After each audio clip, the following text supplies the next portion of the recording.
It is a lovely good evening and welcome to Camnet TV main news broadcast. To present it, my name is Liseli Kanyanga Muvanga. A look at the headlines. Zambia's external debt service to rise by 8.7 billion kwacha while bar owners plan protest. Zambia records a reduction in inflation rate. PF cautions newly formed OCIDA against running a smear campaign. And in international news, Chakwera leading in Malawi presidential polls. And in sports news, Zambian football to resume in July. Do join me shortly after this break for the details. Dr. Bigron, musaibala komunti enda ukuni gift na land. Uchenkubeti uibise mojo wasaione. Oh! Mwina moshi, nakuletera njinga. Latest inaluvesi gia na mawaipa. Difficult, chidi ashiria njinga. Liam 19 pendefcon. Transport, we got it. Nanga phone for communication. Ipu sana chizungu. Yeah, you see what I mean? It's a Camnet difficult. It's communication. We got it. Indemoni! Powerful system ndimba ndimba. X-Buzz. Mufumile kukalale. Na mnaimo muli bakumushi. We got it.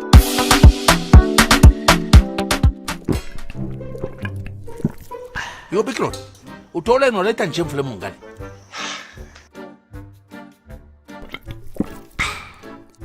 Ngecho wachira pose na nshitachishi. 1, 2, 3, both of you. Kabala ngempang. Don't be stupid.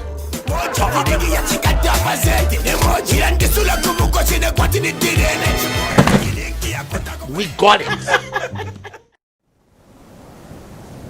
The details.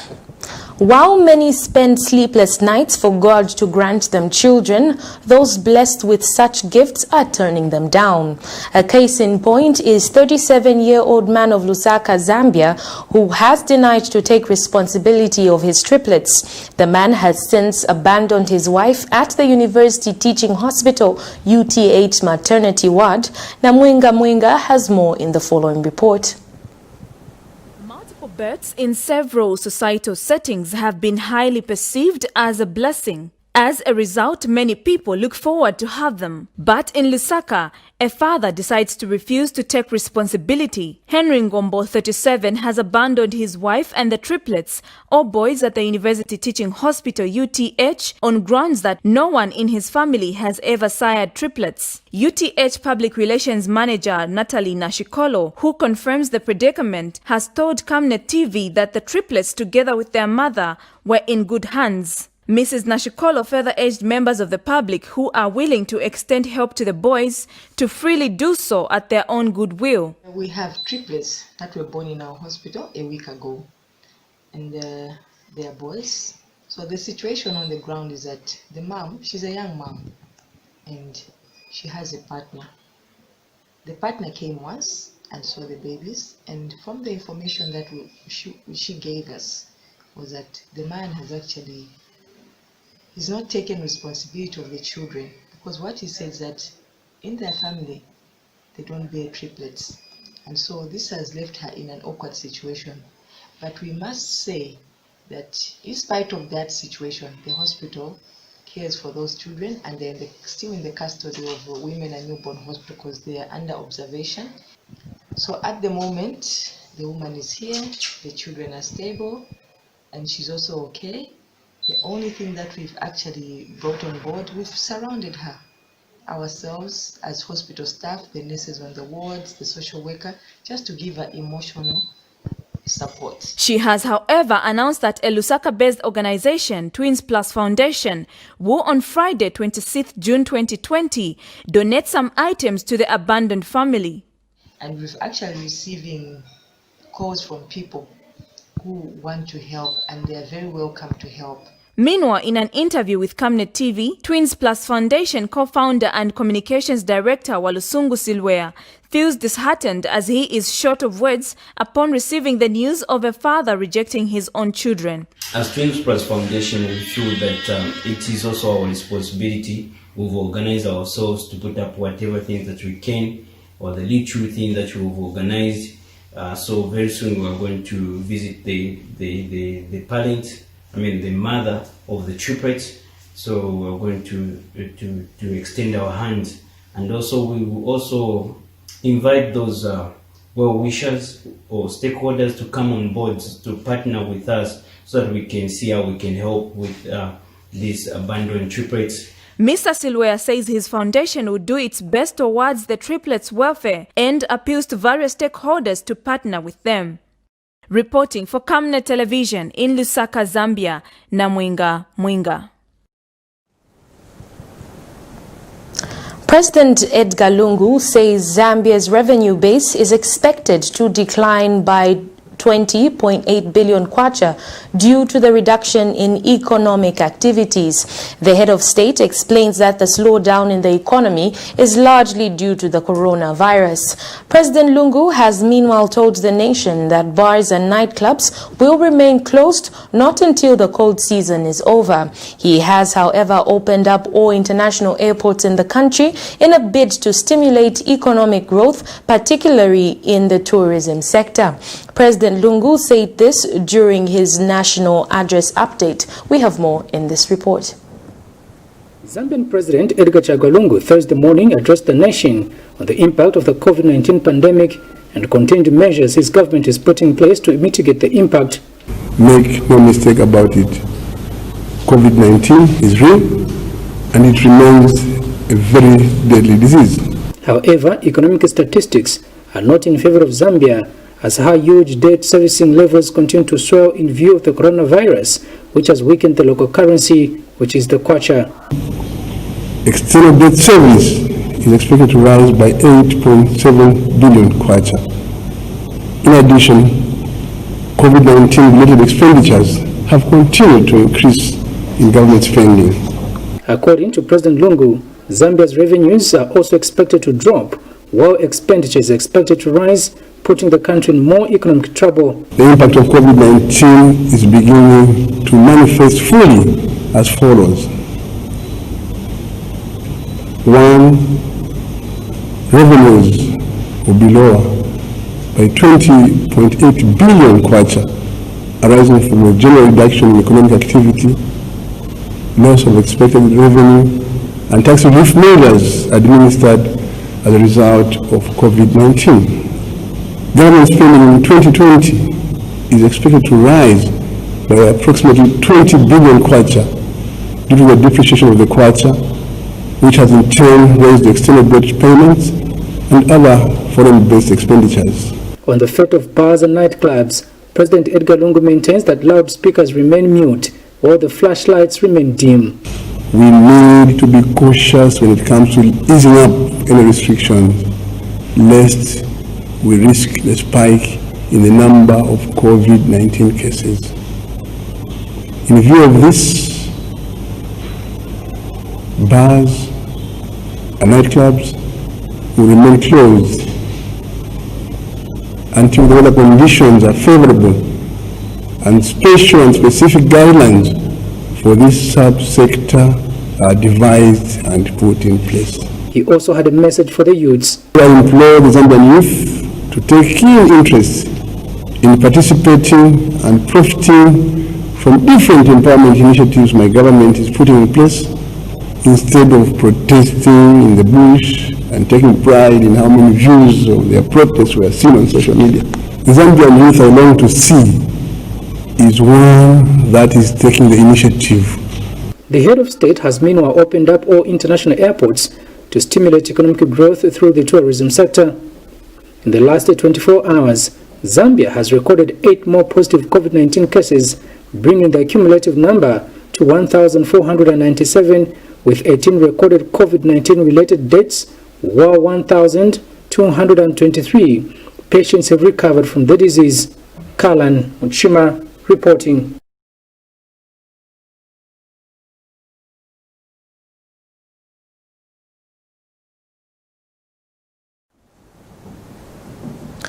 The Bars and Nightclub Owners Association has accused President Edgar Lungu and his government of being heartless for failure to open the subsector.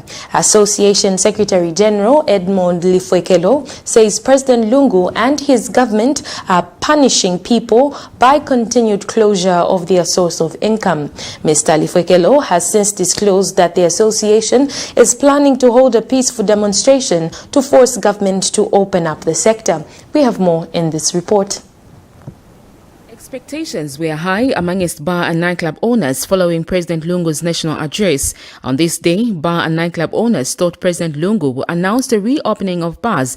Alas, the president maintained that these trading places remain closed. The news is depressing to those that largely depend on these businesses for survival. The Bar and Nightclub Owners Secretary General Edmond Lifwekelo calls President Lungu and his government heartless people. Mr. Lifwekelo says plans are underway to mount a protest as a way of airing their displeasure.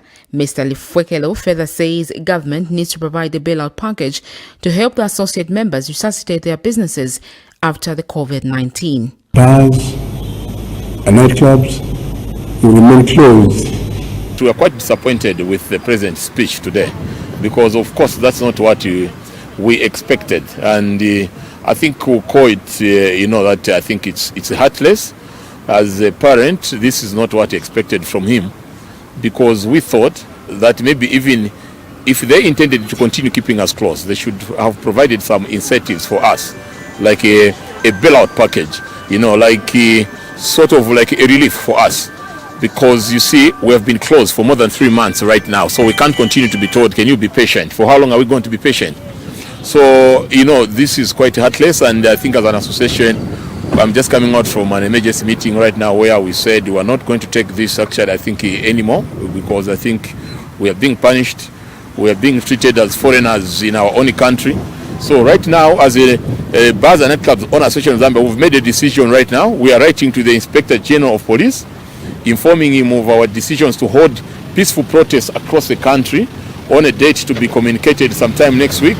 So right now, we are busy. We're informing our district executive committees on the ground, the zone executive committees. Let them get ready, actually, I think, for peaceful protests. This has got nothing to do with the politics right now. It has something to do with hunger, in this economic, harsh environment. We need to survive. Bars were closed about 3 months ago when the country recorded the first cases of COVID-19. Sharon Kalimbula, Camnet News, Lusaka. The Human Rights Commission is saddened by the continued incarceration of photographer Chela Tukuta. The Commission has since called for the immediate release of the accused person, just like the state did on Health Minister Chitalu Chilufya, who was arrested by the Anti-Corruption Commission ACC on Wednesday and released within minutes of his arrest. The Commission, through its spokesperson, Mwelwa Muleya, states that if the state cannot release Mr. Tukuta on police bond, the best it could do is take him to court. We have more in this report. Today marks exactly 7 days since photographer Chela Tukuta was arrested and charged with 4 counts of criminal libel. After 5 days to his arrest, the photographer was transferred to the Copperbelt, where he faced other charges, just like it was confirmed by Copperbelt Police Commissioner Charity Katanga. Now, what shocks the Human Rights Commission is that the law enforcement officers are engaging in blatant discriminatory application of the law, whereby some suspects are automatically granted police bond, while others are subjected to unlawful over-detention in violation of human rights with impunity. A recent example on this is that of the Minister of Health, Dr. Chitalu Chilufya, who was arrested by the Anti-Corruption Commission and immediately granted police bond and was seen in Parliament on the same day, on the 24th of June 2020. Dr. Chilufya was arrested and charged with 4 counts of possession of property reasonably suspected of being proceeds of crime, contrary to Section 71, subsection 1 of the Forfeiture of Proceeds of Crime Act number 19 of 2010. Now, the minister was able to get bond on the same day, while someone who is charged with criminal libel is still in detention. The commission is calling on Zambia Police Service to grant Chela Tukuta police bond or take him to court, because his continued detention without trial is a violation of human rights. During an interview with Camnet TV, Human Rights Commission spokesperson Mwelwa Muleya says The over-detention constitutes extrajudicial punishment and must not be allowed in a democracy where there must be respect for the rule of law. The Human Rights Commission is concerned that today marks 1 week from the time Tukuta was arrested by the police on counts of criminal libel and threatening violence. This is over-detention, which is extrajudicial punishment, which is punishment outside the law. The law provides that when somebody is arrested and is not facing an offense of death penalty or not arrested on warrant, must be taken to court within 24 hours, not the popular 48 hours which people are talking about. Section 33 of the Criminal Procedure Code provides that within 24 hours. And when or if it's not practicable, that person must be granted police bond. So we believe all the cases that Chela Tukuta is facing are bondable, and therefore is within the principle of law that he is granted police bond as a matter of right. The over-detention should not be used as a form of punishing, humiliating or degrading suspects. And the police officers or law enforcement officers should not be seen to be applying that law of granting police bond in a discriminatory manner where others are expressly given police bond while others are denied police bond. He adds the law enforcement officers must refrain from unlawful punishing, humiliating and degrading suspects during their course of executing their mandate of enforcing the law, which is critical to the criminal justice system of any country. Constance Mwemba, reporting for Camnet TV News. Government Chief Whip Brian Mundubile has maintained that the Constitutional Amendment Bill 10 of 2019 is still active in Parliament. Mr. Mundubile says contrary to assertions that the bill's time frame has elapsed, he explains that the bill's time was taken up by premature adjournment of Parliament following the outbreak of the coronavirus. We have more in this report. 24th of June 2020 ended on a good note for the opposition in Zambia, as the opposition said the controversial Bill number 10 was dead, as a procedure of Parliament is that once a bill is introduced in Parliament, it must be concluded within 6 months. However, 6 months have since elapsed since Bill 10 was introduced. It is therefore dead and buried, said leader of the opposition Jack Mwimbo. Members of the public, please note that the so-called Bill 10 died and was buried on the 4th of June 2020. Yeah. There is an unmarked grave at Chingere. Yeah. There is no such bill anymore. Whatever Parliament and the PF through the Minister of Justice doing at the moment is illegal. And meanwhile, Justice Minister Given Luwinda sought leave of the House to have the bill deferred to a later date. However, it seems this did not sit well with the ruling Patriotic Front, as Government Chief Whip Brian Mundubile addresses the media and explains what exactly transpired. The Chief Whip considered the elapsing of Constitutional Amendment Bill number 10 of 2019 for exceeding its lifespan of 6 months as provided for under standing orders of Parliament. However, the Chief Whip said the amendment bill, which was placed on the order paper on December 4th, 2019, was meant to be concluded by or before 4th of June 2020, during which period the same could not happen as Parliament adjourned prematurely due to COVID-19. In this case, the bill lapsed on 4th of June 2020, having been deferred on 4th December 2019 and not 2020. I read it as 2020. Apologies. However, at the time it elapsed, the House was still on recess and had it not been for the premature adjournment in the February-March meeting, the second reading stage could have been probably concluded in one way or another. Ladies and gentlemen, in view of the foregoing, the Standing Orders Committee met on Wednesday, 24th June 2020, to consider the request by the Honourable Minister of Justice to defer further consideration of the bill to a date not later than the last day of this meeting. It is for this reason that the Standing Orders Committee resolved to extend the life of the Constitution of Zambia Amendment Bill number 10 of 2019 to a date not later than the last day of this meeting.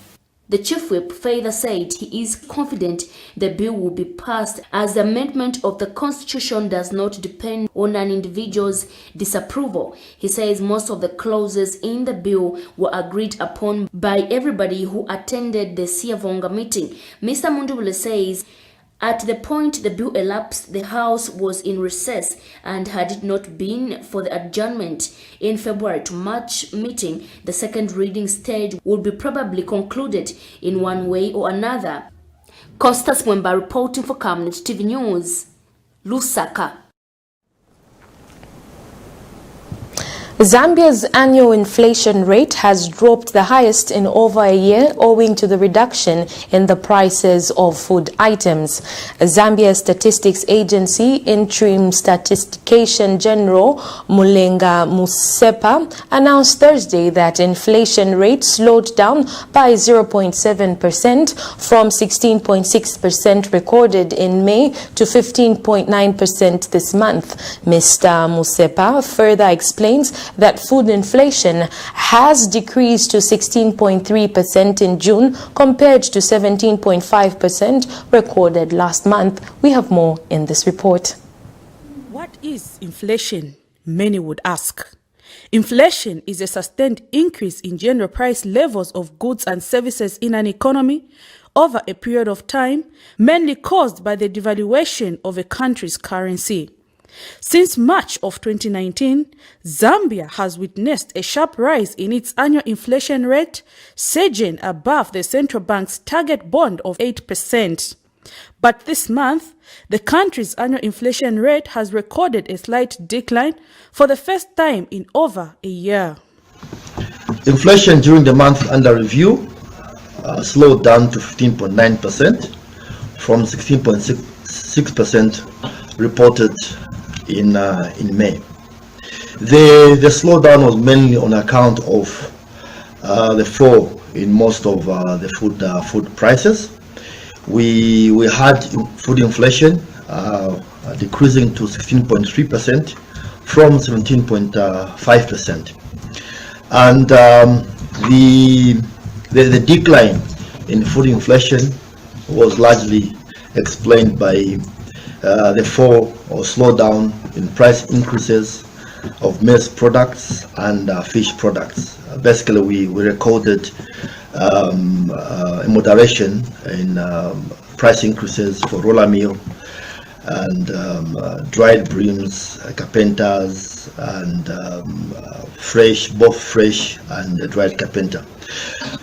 During the month of June, Northern Province recorded the highest annual inflation overall at 20.2%, followed by Central Province at 17.8%.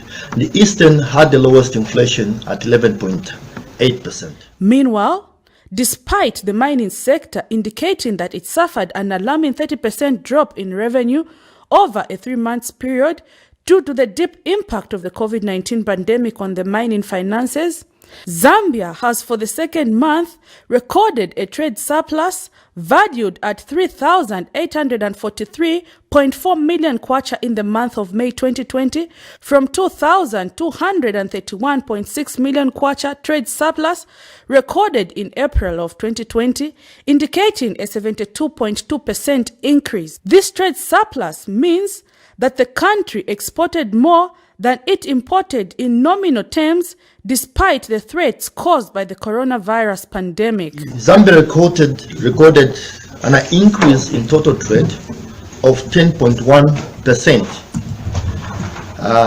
in May 2020. I should remind all of you that for international trade, we record with a lag of 1 month.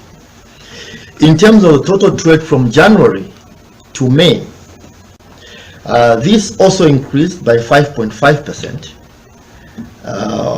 over the period compared to the same period in 2019. Meanwhile, the underperformance of 5 sectors in the country, namely wholesale and retail, construction, transport and storage, mining and quarrying, and the electricity industry has contributed to the reduction in the 2020 gross domestic product GDP.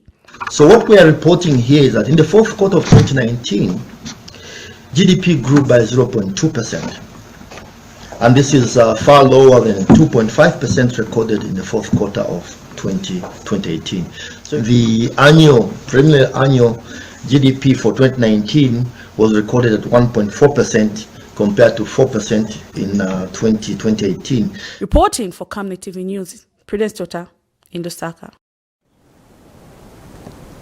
For now, we take a break, but do stay tuned as we have more interesting stories lined up for you. Don't go away.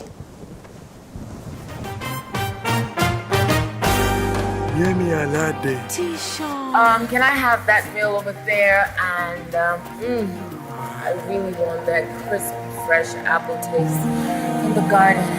Can I have happy apple? I think I'll have my big bite 2 meal with happy waziwaka. Give us your Enjoy an appetizing big bite meal with an happy drink of your choice. A meal is not a meal without an happy drink. And now introducing Happy in a can.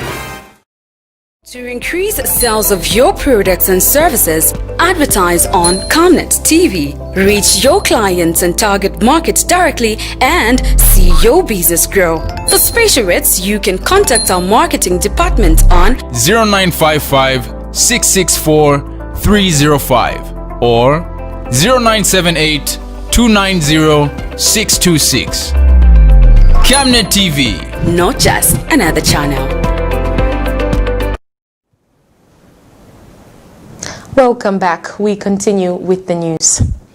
The ruling Patriotic Front, PF, has cautioned members of the newly formed organization, calling itself OSIDA, against movement created to champion a smear campaign against government. PF Secretary General Davis Mwila, in a media statement, also reminds the leaders of the organization against using it as a political chaperone for a named opposition political party and its leader. Mr. Mwila says his party's concern over the formation of the organization and its leadership is premised on the history of partisan interest, political bias and intimacy that most of the founder members of and the committee members of OSIDA have shared with one particular opposition political party and its leader. According to Mr. Mwila, should OSIDA members plan to sow seeds of discontent and to foment discord by placing a particular opposition's personality interests above order and national interests, they will reap the negative that they sow. The current social, political and economic state of Zambia has remained a concern amongst its citizens. The country has been grappling with corruption, which has eventually brought it down to its knees. Without a doubt, the tolerance of this vice has disadvantaged many Zambians. Various stakeholders have made it a target to fight against it. Apart from corruption, the country has had so many unanswered questions that some organizations figured needed more transparency from government. The search for answers to the many questions led to the formation of our Civic Duty Association, or SIDA, a non-political organization meant to advocate, promote and enhance good governance practices and development of a sustainable economic agenda through active facilitation, mobilization and transparent participation of its people. To assist the board of directors, OSIDA announced the appointment of the management committee comprising of Honorable Robert Sichinga, Gilbert Temba, John Sangwa, to mention but a few. To this effect, Patriotic Front Secretary General Davis Mwila, in a statement where he says he hoped they would demonstrate political impartiality, charged that the formation of OSIDA, calling itself the third force, has been received with a mixture of gratification and cautiousness. Mr. Mwila, in his statement released on 25th of June 2020, cautioned leaders of the newly formed organization against movements created to champion a smear campaign against government. He has stated that the motto of calling itself a third force contains political undertones. Mr. Mwila has said that it can only be seen then if OSIDA has come in peace, or else would be perceived as a political or an appendage of an existing political formation. Now, part of OSIDA's objective is to advocate for democracy and good governance without being biased. The youths are called disgruntled by some government leaders for speaking against what disadvantages the nation. Could this be another way of scaring and shutting the mouth of this organization? Reporting for Camnet Television in Lusaka, Zambia, Namwinga Mwinga. Meanwhile, the Republican Progressive Party has welcomed the formation of the OSIDA organization, saying its motives mean well to the country. RPP President James Lukuku says people behind the group are well-experienced citizens who can help to guide the country in the right direction. Speaking on behalf of the Opposition Alliance as a spokesperson, would like to issue a statement to the effect that the Opposition Alliance have welcomed the formation of OSIDA as an organization for our statesmen, our distinguished citizens. And we have read through their motives, we have read through their concerns, and we have established that their concerns are valid. We also believe that it's good for our republic, that our fathers of this nation, our people, distinguished citizens, can come together and help everybody else in the country to address the issues affecting our country. So the formation of that civil society group is very, very welcome by the Opposition Alliance.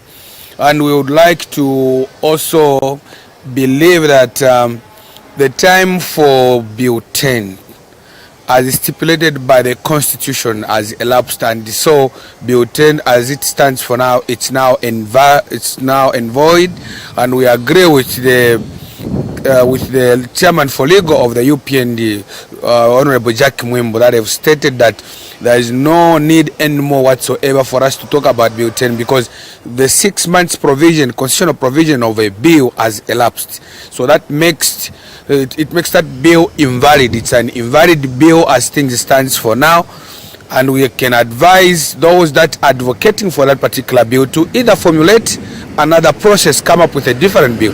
Otherwise, Bill 10 as it stands, it's a now and void bill that we shall not allow any meaning of parliamentarian to debate whatsoever. A 34-year-old man, clinical officer of Lundazi district in Eastern Province, has been arrested for illegally operating a pharmacy. The man, identified as Rodwell Banda, has since been detained at Lundazi police station awaiting court appearance. The arrest of Mr. Banda has been confirmed by Zamra Senior Public Relations Officer Christabel Iliamuku. Clinical officer of Lundazi district in Eastern Province has been arrested for operating a pharmacy without a certificate of registration, contrary to section 14 subsection 1 of the Medicines and Allied Substances Act number 3 of 2013. Rodwell Banda, male aged 34 years, a resident of Chimutulu compound in Lundazi district, has since been retained at Lundazi police pending procession of court documents required for prosecution. The incident happened following a routine inspection that was undertaken by officers from the Zambia Medicines Regulatory Authority, ZAMRA, in collaboration with officers from the Drug Enforcement Commission, DEC. The authority wishes to urge all those that would like to operate pharmacies health shops as well as agro-veterinary shops to ensure that certificates of registration and or health permits are applied for.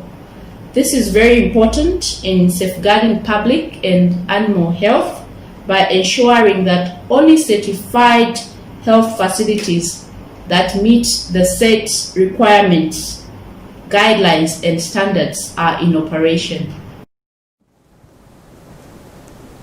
Government, through the Ministry of Higher Education, has implemented the Austria Digital Library to enhance service delivery in the education sector, particularly the e-learning.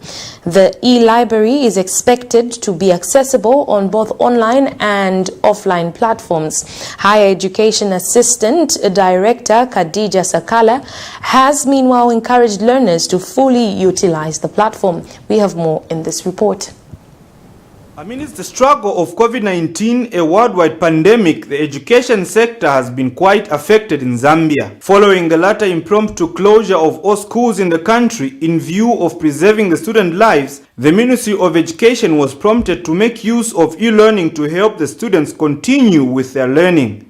However, the implementation was not as helpful as it was perceived, as many students in rural areas have no availability of internet. Fortunate enough, government has launched an e-learning platform known as Austria Digital Library to be accessed both online and offline, thereby creating a conducive training to both students in rural areas and urban areas. Ladies and gentlemen, embracing digitized learning does not discard traditional libraries, which are limited by space when it comes where in some instances books consume a lot of the space and requires people to move around in search of books. Thanks to internet and cloud storage and digital libraries that have overcome this limitation, thereby expanding students' horizons in learning. Online libraries therefore continue to be important as a reservoir for the storage of important research data, information, and findings. I have been informed that the Austria Digital Library has millions of e-books, articles, journals awaiting to be tapped into by our students. There are additional features by Austria Learning to make it possible for students to download materials. This means that students can easily make reference to books and other materials even when they have no access to internet at any particular time. They can do that in school or at their homes, getting instant access to the information they need, anytime and anywhere. This is critical as some of our learners reside in rural areas where internet connectivity may not be available. Students can access information at 300 kwacha per year, and I'm encouraging all the parents out there, including myself, to access e-learning or e-books and pay 300. It's quite reasonable. Reporting for Camnet TV News, Tennyson Kaunda II in Lusaka. And moving on in other news, the Young Farmers Initiative is impressed with the high turnout of youths venturing into agriculture. YEFI President Matthew Ntambo says it is encouraging to note that youths have now come to the realization that the economic stay of the country is in the agriculture sector. Mr. Ntambo explains that for many years now, government has been talking about diversification, stating that such calls have now started bearing fruits. He has meanwhile encouraged government to put in deliberate policies to help shift from copper dependence to agriculture. He cites countries like Botswana as nations that have largely thrived on agriculture. Each Each year, as colleges and universities continue to release graduates, the levels of unemployment in Zambia keeps shooting high. This has pushed the government to advocate for entrepreneurship in different sectors, including agriculture. Through some organizations, various networking platforms have been created to enable youths to share their experiences in their involvements in agriculture. And the Young Farmers Initiative, YEFI President Matthew Ntabo, is delighted to announce the improvement in youth participation in agriculture. We've been able to build a number of youth celebrities out of agriculture. However, the issue about agriculture is that it's not cheap. If you want to make it in agriculture, you need to have the required skills. You also need finance. Many times, I think the issue has been the truth of the matter has been that white-collar jobs are no longer available in this country. Very, very few that are available. And so everyone is being encouraged to be an entrepreneur, basically. And agriculture also offers an opportunity for a number of youth not to look for jobs, but to create a job. However, Matthew Ntabo has announced that as adventurous as the agriculture sector can be, embarking in it may not be as affordable as it requires some capital injection. We are saying that we needed capital injection into what we've been calling my farm, my swag. Youth need empowerment. And so it's not something that can be done by word of mouth. It's something that needs to be practical, and so it requires intervention, for example, by government. Nonetheless, Mr. Ntabo says agriculture offers a number of opportunities, including jobs and wealth creation, advising the young people to develop discipline to be able to excel. The YEFI president has observed that not everyone can have access to the alleged gold mines, and so people should develop interest in venturing into agriculture, which contributes to the country's GDP. Reporting for Camnet Television in Lusaka, Zambia, Namwinga Mwinga. Atlas Mara Zambia PLC has confirmed the proposed deal, which Kenya's Equity Group Holdings was to acquire banking businesses in 4 of its African countries, including Zambia, has collapsed. In a statement issued on Tuesday, Equity Group Holdings said both parties mutually agreed to discontinue discussions on the transaction for the foreseeable future, and partly due to the effects of COVID-19 pandemic to both the world and the economies in which it operates. The transaction, which was to be done through a share swap, was to see Equity Bank acquire 62% of the share of Banque Populaire de Rwanda Limited, 100% of African Banking Corporation, ABC, in Zambia, Tanzania, and Mozambique. And Atlas Mara Bank head of Communications, Eric Ngondo, has confirmed to Camnet TV in a telephone interview that the deal has collapsed due to uncertainty of risk. Mr. Ngondo, however, says the failed deal will not affect the operation of the bank at any cost, and as management has put in place measures to ensure a smooth running of its business. We were in talks with them from the Atlas Mara Group side, but that's in Dubai. Here we don't have much to do with them, but yes, what we're hearing as well is that the deal is off for now because of the COVID pandemic, and a lot of things still need to be sorted out. So the guys just said, okay, look, let's close the term sheet for now, and then to restart the process all over again a bit later on. Well, I mean, the door is always open. We've done due diligence, extensive. They know what we have on offer. They're happy. They want to do business with us as a group, not Zambia on its own, as a group. So these are group decisions. We have to be clear that we define the group and local. So day to day, there's no impact, no change. I mean, it would have been nice. I mean, Equity is a big group. They have some good technology. It would have helped us. It would have been good to have. If you see what I mean. But I mean, it's not something we should worry about. Or our customers should worry about. We carry on as business as usual for us. For now, we take a break, but do stay tuned as we have international and sports news. Don't go away. Stay home, stay safe. Times have changed. With the advent of the coronavirus, Lusaka Water Supply and Sanitation Company would like to advise its esteemed customers to avoid visiting crowded places.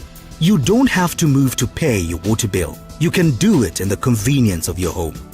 You can pay your water bills through Zanaco Zapit, Stanbic Bank, Standard Chartered Bank, and FNB. You can also use Airtel, MTN, and Zamtel Kwacha mobile money transfer services. For any inquiries to report a fault, please contact our customer service on +260 211 251 571, +260 975 618 618, and toll-free line 5957, Zamtel only. You can also simply email customerservice@lwsc.com. This public announcement is brought to you by the Lusaka Water Supply and Sanitation Company. Water is life. Sanitation is health.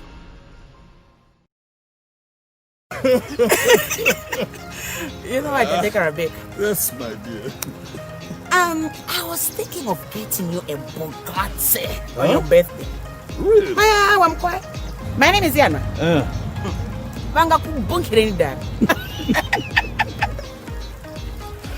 Don't worry, man. That's why there is insurance. Insurance? You've heard me.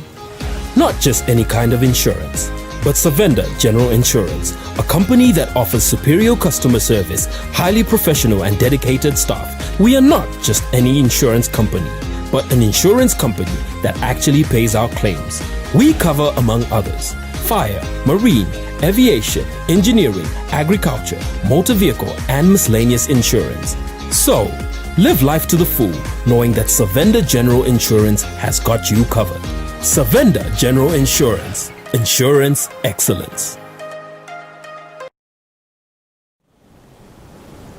Thank you so much for staying with us. We continue with the news. In international news, unconfirmed results emanating from Tonse Alliance Tallying Center confirm a considerable win for their leader Lazarus Chakwera, using data from their monitors in all district tallying centers across the country. Tonse Tallying Center has put Chakwera with a considerable 9 and 1,201 marginal lead over President Peter Mutharika.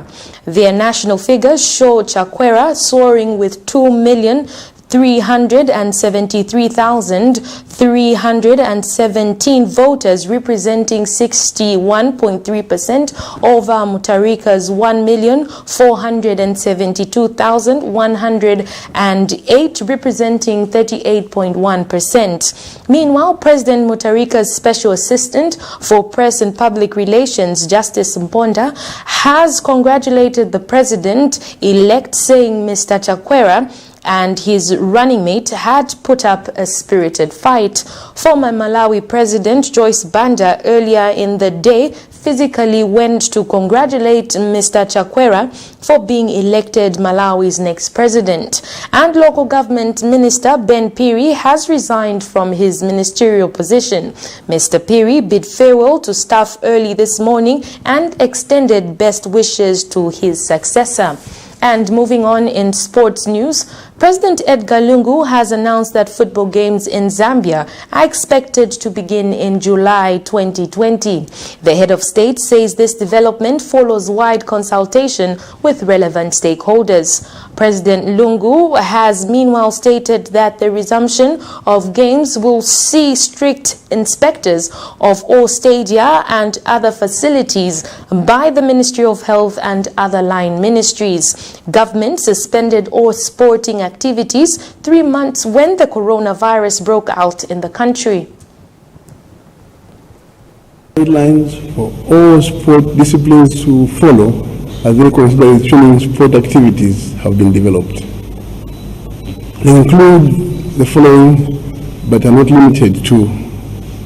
These are: 1. Guiding principles stipulated by the Statutory Instruments number 21 and 22 of 2020. 2. guidelines for various sports disciplines which have been categorized as non-contact, semi-contact, and full contact sport, and 3 safeguards as outlined in the health guidelines for football at Premier and National Division 1 leagues, and hence we believe that these leagues will resume action in July 2020, and of course with strict observance of health guidelines. Countrymen and women, the needs of health, the needs of youth, sport and child development, and the needs of local government would be inspecting sports arenas to ensure that these are ready for action under the new normal.